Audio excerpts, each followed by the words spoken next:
These kids were drafted right after birth. The loudest criers were marked because the country's strongest special forces would be trained from infancy. This was the brutal soldier program. At 5 years old, they started training, learning obedience, fighting and killing. Instructors made them watch animals fight to the death. They couldn't speak or turn away. They had to watch the bloody scene with their eyes wide open. In the 8th year of the soldier program, they had to pass incredibly difficult intelligence tests. At 12, they began physical training, and those who failed were eliminated on the spot.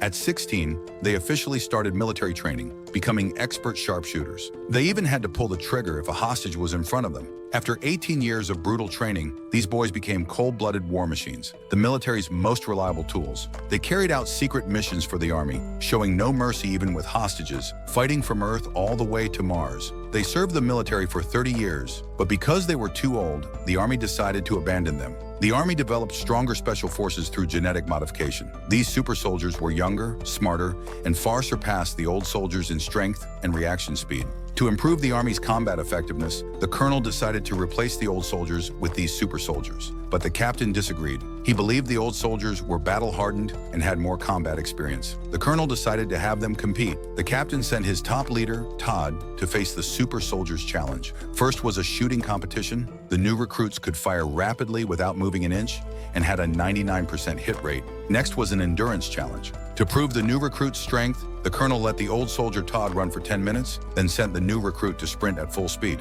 The new recruit quickly caught up to the old soldier and finished 15 kilometers in only 60 minutes, so the old soldier lost again. Finally, a hand-to-hand combat challenge. Both sides climbed iron chains to fight. The captain ordered Todd to immediately climb the iron rope, but the colonel said, "One isn't enough," and told the captain to send 2 more old soldiers. Facing the attack of 3 old soldiers, the new recruit remained calm.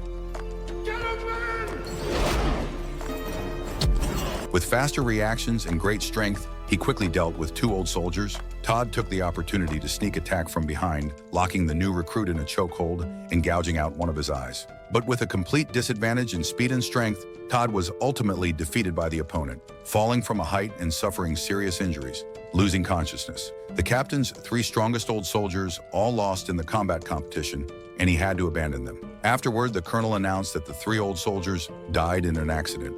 Just like that, Todd was treated as useless trash and along with the bodies of 2 other injured soldiers, was taken by a spaceship into space.